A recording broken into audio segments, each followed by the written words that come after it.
What a tournament we've had so far. The round of 16 absolutely delivered. We had some fantastic moments, a bicycle kick, a last-second save, just fantastic tournament. It's time to move to the quarterfinals. I'm going to give you my predictions and previews of each of the games.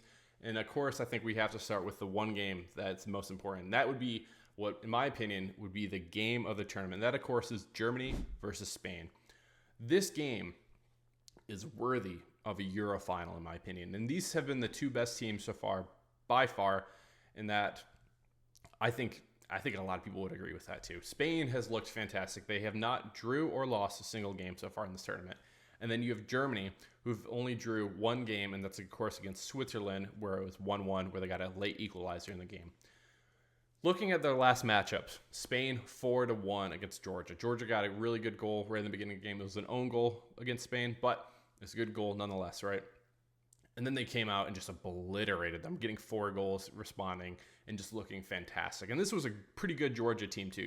2-0 against Portugal, but pretty good response from Spain, I would say. Then you look at Germany, who comes out and wins 2-0 against Denmark, and that's a good Denmark team as well. And when we look at these matchups, I think there's the most important position right now, and the key to success for both of these teams is the left wing position. That, of course, is Nico Williams and Jamal Musiala. Both of these players have the opportunity to really carry and catapult these teams to the next level, to reach that semifinal. I think that both of them have been fantastic and definitely in the consideration of players of the tournament for me. Nico Williams, looking at Spain, really needs to continue to do what he's been doing, and that's scoring and getting these through balls and these long balls. He had a really good one in the Georgia game where he just ran past the entire defense and did it. Jamal Musiala did the exact same thing for Germany, and so I think whoever has the better performance is going to be my key to the game. As well, my key to the game, I would say, is the goalkeeper. Unai Simon is a very good goalkeeper so far in this tournament, not allowing a lot of goals, only a couple, an own goal here and there, and a couple other ones, but he's had a pretty good job. But I think they're getting kind of carried a little bit by Rodri in the middle and their defense being pretty good. You move over to Germany, though. Manuel Neuer, at his peak, is a world-class goalkeeper, top 5 easily. Definitely he was considered one of the best, almost won a Ballon d'Or, right? He's been fantastic usually. Now, if he can continue this level in the previous couple where it was no goals against Hungary, it was no goals against, Denmark. If he can continue doing that, I would probably give Germany the edge there. But I think the big thing is I consider playing at home very important. I think, especially since we're in Germany playing in this game, that Germany is going to have that home field advantage and everything here, that I would think that Germany's going to win this game. And that's what my prediction is going to be. I think this is a very close game. I would not be surprised if this goes into extra time or penalties, but I'm going to predict here Germany 2, Spain 1, and the Germans are moving on to the semifinals. Moving to game 2, we have Portugal versus France. And this, by far, is some of the most talented teams in this entire tournament. Both of these teams are absolutely loaded, and this is a fantastic matchup too. It's a real shame that we're getting this in the quarterfinals. This was my prediction for the final, and so it is unfortunate that we're getting it this early, but again, I'm happy that we're getting the game. Kylian Mbappe, Cristiano Ronaldo. That's the biggest matchup, and they're not going to be guarding each other, right? Playing defense and stuff on each other, but these are the keys to success. I think for Cristiano Ronaldo, he's had a couple opportunities. In Slovenia game, he had the penalty opportunity, which was a good penalty. It was just a better save from Oblak. And then he had like 1 or 2 headers that could have gone in and one really good shot. I think that for Portugal, Cristiano's going to get at least 2 really good looks here. And one might be a header, one might be, just a shot that he can take. If Portugal is going to win this game, Cristiano is going to have to capitalize and get at least one, if not both of those goals. When you look at France, I would say the same thing for Mbappe. Mbappe's had a lot of good opportunities, but I've talked about it a little before. His pace on these balls is not what I would want it to be. His dribbling, though, and his link-up play with Theo Hernandez has looked better and better and better so far. And so, both of them are the keys for me.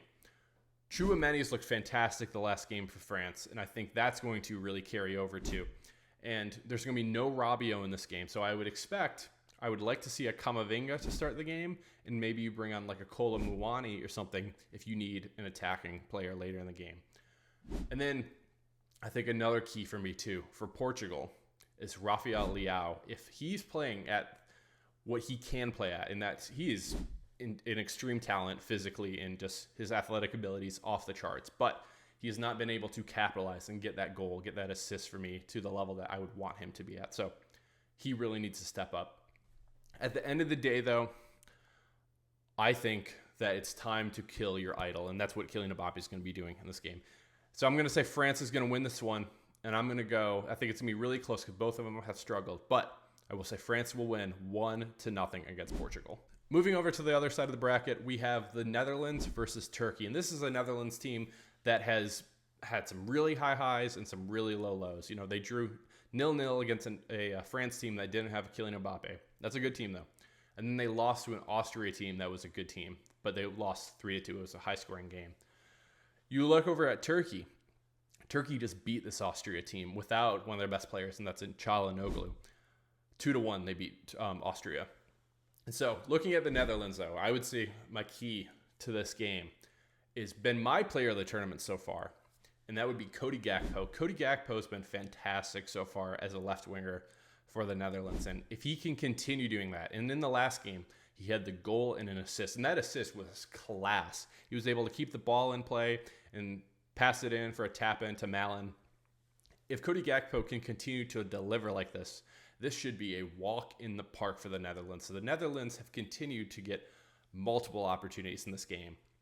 And I think this might look pretty familiar to Turkey, where when they were playing Austria, it was a lot of defensive work in the later part of the game, where Austria kept pouring it on. The thing with Austria, though, is they don't have the level that I would think, even though they beat the Netherlands, they don't have the level of players that the Netherlands has. So my key for Turkey is 2 players. Çalhanoğlu is back for Turkey. He's been class when he's been playing, and he's one of the best players easily for Turkey. And then I would have to go to the young Turkish superstar, and that, of course, is Arda Güler. Arda Güler has impressed me so much playing for Real Madrid this season, as well as what he's done in the Euros. He's looked fantastic. The biggest thing for Arda is getting these fantastic corners into the box. He had perfect, I would say 10 out of 10. I wouldn't change a thing about any of these corners that he did in the last game against Austria. If he can continue to do that, he's going to give Turkey multiple opportunities to score in this game. I think there's a couple of ways this game could go. If Turkey get a big lead, I think they might be able to hold on. They just did it against Austria, so they might be able to do it. They would probably win another 2-1 game. And then you look at the Netherlands. If the Netherlands get down like that, I do think they have the power to be able to come back. But my prediction, I think there's a little too much talent on the Dutch side. And that's why I'm going to be going with the Netherlands winning this game 3-1 and advancing to the semifinals. Moving over to the last game of the quarterfinals, and that, of course, is England versus Switzerland. And this, England has been the favorite coming into this tournament. They have some of the most talented players in the world, but they cannot figure it out. And then you have the Switzerland team that has a lot more players on it that you're like, oh, wait, that guy's on there? You know, you have a Chaka, you have a Vargas, you have a Kanji. Summer is in goal for them. They have a lot more talent than they think, and they play really well as a team and together. Where you look over at England, it's a lot of mercenaries, people playing out of position, stuff like that. It's a really weird mix. And the key to this game is really the key if they don't mess it up, and that's Gareth Southgate. If Gareth Southgate can actually make the adjustments that he needs to make in this, I would say England will win this game easily. And the adjustments that I would make, and this would be my key to the success of England, and that would be Cole Palmer starting at right wing and moving Saka to left wing back. Cole Palmer, every time he's been in there, he's looked fantastic. He's delivered for them. He actually shoots the ball compared to Saka. Saka doesn't shoot the ball. And so for England to win, I would say they really need to capitalize, and he's going to give you opportunities to do that, and that would be Cole Palmer. When you look at Switzerland, I think Switzerland's been decent. I think both of these teams are not fantastic. Switzerland drew against a German team who's a really good German team too. That was the only draw for Germany. But then they also drew against Scotland. What to make of that? And then they beat a Hungary team that I never thought was good. but they beat Hungary 3-1. For Switzerland to win this game, they have to continue to deliver and to come back and really just be aggressive on the defensive front and get the counterattacks that they can get. At the end of the day, though, I do think England is a little more talented, but I think Southgate's so terrible that Switzerland will win this game. And so I will say that Switzerland will win this game 1-0 against England, and Switzerland will be the ones advancing to the semifinals. So those are my predictions for the quarterfinals. I'll be back again next week to break down the semifinals. So if you agree with me, let me know in the comments below. And if you disagree, also let me know in the comments below. I'd love to hear from you. Thank you so much for watching this video. If you like this content, please consider giving me a like and subscribing. I'm going to be making so much more Euro content the rest of the way. As well, if you're a Real Madrid fan, definitely consider subscribing. This is a place to be for all your Real Madrid content in English. And so thank you again for watching this video. I really appreciate it. Cheers. Hala Madrid.